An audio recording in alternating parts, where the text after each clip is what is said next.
જય શ્રી કૃષ્ણ. આજે છે 11 અને અમારા ઘરના બધા જ સભ્યો 11 રહેશે એટલે આજ ફ્રૂટ સલાડનો પ્રોગ્રામ બનાવ્યો છે અમે.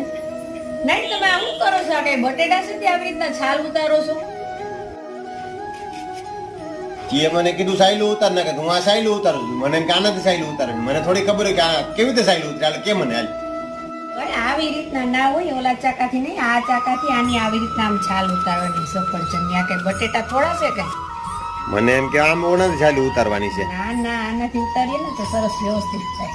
અને આજે અમારી કાલ ગાય એક આણી છે પાયલ, એટલે અમે આજે જો એના દૂધની બરી પણ બનાવી લીધી છે. એટલે આજે 11 છે એટલે બરી એ ખવાઈ જાય અને બરી સરસ સ્વાદિષ્ટ થઈ છે.